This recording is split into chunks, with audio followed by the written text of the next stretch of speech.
എപ്പിസോഡിന്റെ തുടക്കത്തിൽ തന്നെ നമ്മളെ കാണിക്കുന്നത് ജോമാണെങ്കിൽ ആ താമരക്കുളത്തിൽ തന്നെ നിൽക്കാണ്. അങ്ങോട്ടേക്ക് യോ വന്നിട്ട് അവനെ കിസ് ചെയ്യുന്നുണ്ട്.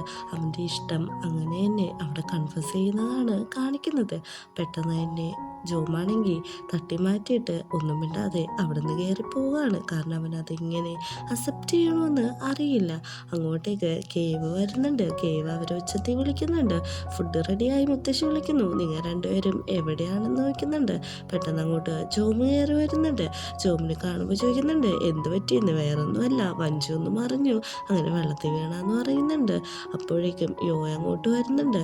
യോയിനോട് എന്ത് പറ്റിയെന്ന് ചോദിച്ചിട്ടും അവന് ഒരക്ഷരം പോലും മിണ്ടാതെ അവിടെ തന്നെ നിൽക്കാണ്. അങ്ങനെ വീടെത്തുമ്പോഴാണ് മുത്തശ്ശി അവിടെയുള്ള ഒരാളുടെ കയ്യിൽ ജോമിൻ്റെ തുണികളെല്ലാം കൊടുത്തു വിടുന്ന കാണുന്നത്. കേവാണെങ്കിൽ അയാളോട് സംസാരിക്കുന്നുണ്ട്. അങ്ങനെ യോ അകത്ത് വന്നിട്ട് മുത്തശ്ശീനോട് ചോദിക്കുന്നുണ്ട് എങ്ങോട്ടാണ് ജോമിൻ്റെ തുണികളെല്ലാം കൊടുത്തു വിടുന്നതെന്ന്. അത് വേറെ അങ്ങോട്ടല്ല, ഇന്ന് ജോമ് ഇവിടെ ഉണ്ടാവത്തില്ല. അവൻ ആ കരിമ്പിൻ്റെ പാടത്തിൻ്റെ അവിടെ ആരെങ്കിലും തീയിടുന്നുണ്ടോ നോക്കാൻ വേണ്ടിയിട്ടിരിക്കുകയാണ്. അത് മാത്രമല്ല, നീ എന്താണ് വെള്ളത്തിൽ വെള്ളം വീണോ? വേഗം പോയി കുളിച്ചിട്ട് വാ, ഫുഡ് കഴിക്കാമെന്ന് മുത്തശ്ശി പറയുന്നുണ്ട്. നമ്മുടെ കേവാണെങ്കിൽ യോയിൻ്റെ അടുത്ത് വന്നിട്ട് പറയാണ് നിങ്ങൾ തമ്മിൽ എന്തെങ്കിലും പ്രശ്നം ഉണ്ടായോ? അവിടുന്ന് നിന്നപ്പോഴേക്കും ജോമിൻ്റെ മുഖം ഭയങ്കരമായിട്ട് റെഡിഷ് ആയിട്ടാണ് ഇരുന്നതെന്ന് പറയാണ്. അപ്പോൾ നമ്മുടെ യോ മനസ്സിലാലോചിക്കാണ് അവനപ്പോൾ പ്ലഷ് ആയോ എന്ന്. അങ്ങനെ ജോമാണെങ്കിൽ പോയ സമയത്ത് യോ അവൻ്റെ ഫ്രണ്ടിനെ വിളിച്ച് പറയാണ് ഞാൻ എൻ്റെ ഇഷ്ടം പറഞ്ഞു, ഞാൻ അവനെ കിസ് ചെയ്തു എന്നൊക്കെ. ഫ്രണ്ട് പറയുന്നുണ്ട് ഇത് തന്നെയല്ലേ ഞാൻ നിന്നോട് പറഞ്ഞത്. ആള് ആരാന്ന് നോക്കുമ്പോഴേക്കും ജോമ എന്ന് പറയുന്നുണ്ട്. അപ്പോൾ നിങ്ങൾ തമ്മിലുള്ള തല്ലുപിടുത്തമൊക്കെ മാറിയോന്നും ചോദിക്കുന്നുണ്ട്. അങ്ങനെ അന്ന് രാത്രിയാണെങ്കിൽ ജോമ് ആ പാടത്തിൻ്റെ അവിടെ ടെൻ്റൊക്കെ അടിച്ച് ഒറ്റയ്ക്കിരിക്കുകയാണ്. അങ്ങോട്ടേക്ക് യോ കടന്നു വരുന്നുണ്ട്.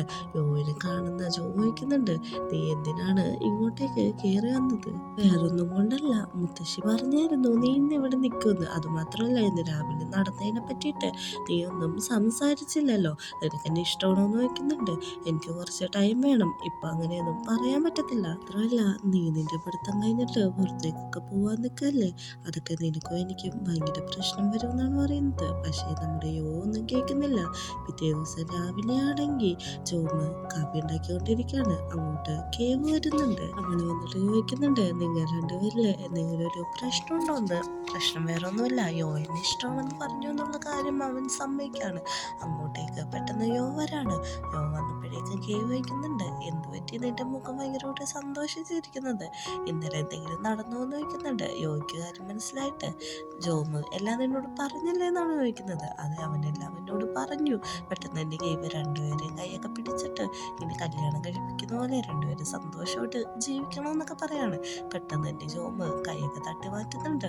അവന് കുടിക്കാനായിട്ട് ജോമ് തന്നെ ഉണ്ടാക്കിക്കൊണ്ടിരുന്ന ഒരു കോഫി എടുത്ത് കൊടുക്കാണ്. ആ കോഫി ഇട്ടതിന് ശേഷം യോയ്ക്ക് ഭയങ്കരമായിട്ട് സന്തോഷമാണ്. അവൻ ആ കോഫിയും കൊണ്ട് അകത്തേക്ക് ഭയങ്കര സന്തോഷത്തോടെയാണ് പോകുന്നത്.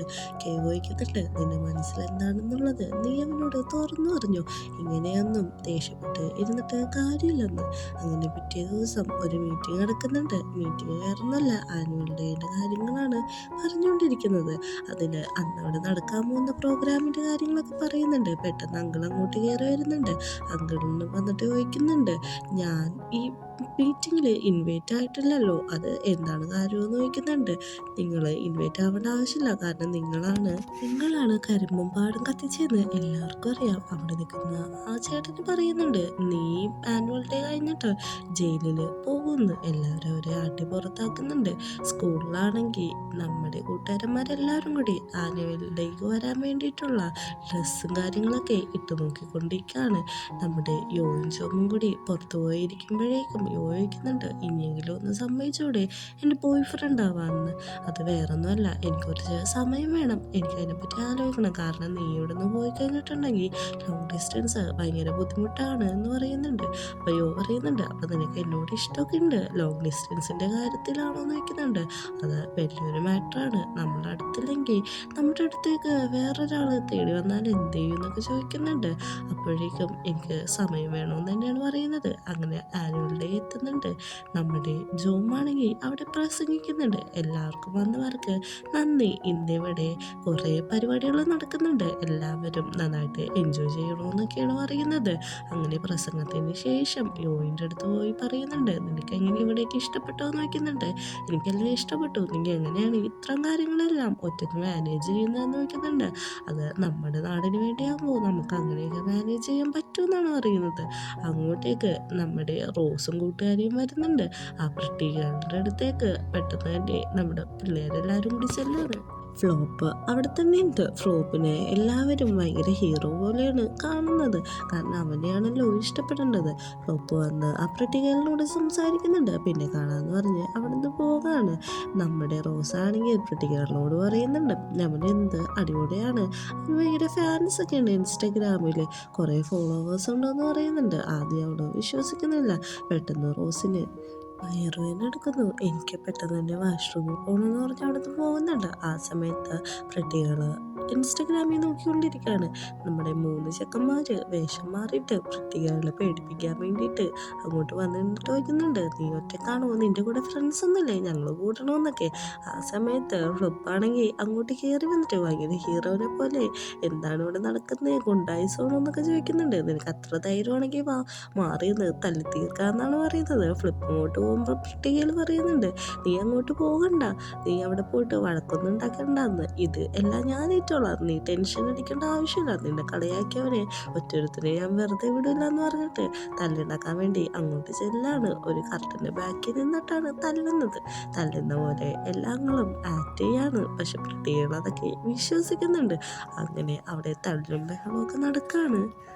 അങ്ങോട്ടേക്ക് റോസ് വന്നിട്ട് വയ്ക്കുന്നുണ്ട്, എന്തെവിടെയെന്ന് വയ്ക്കുമ്പോഴേക്കും ഫ്ലിപ്പിനെ രക്ഷിക്കാൻ വേണ്ടിയിട്ട് അങ്ങോട്ട് പോയേക്കാന്ന് പറയുന്നുണ്ട്. അങ്ങനെ ഫ്ലിപ്പ് ഇറങ്ങിക്കഴിഞ്ഞിട്ട് റോസ് പറയുന്നുണ്ട്, അവനെന്ത് അടിപൊളിയാണല്ലേ. ഫ്ലിപ്പാണെങ്കിൽ ഹീറോ പോലെ അവളെ ഒന്ന് നോക്കുന്നുണ്ട്. അങ്ങനെ എല്ലാം കഴിഞ്ഞ് നമ്മുടെ പിള്ളേരെല്ലാവരും കൂടി ബാക്ക്യാർഡിൽ ഇരുന്ന് സംസാരിക്കുകയാണ്. നീ എന്തൊരു ആക്ടിങ് ആടാന്ന് ചോദിക്കുമ്പോഴേക്കും ഞങ്ങളൊക്കെ ജന്മന ആക്ടേഴ്സ് ആണെന്നാണ് പറയുന്നത്.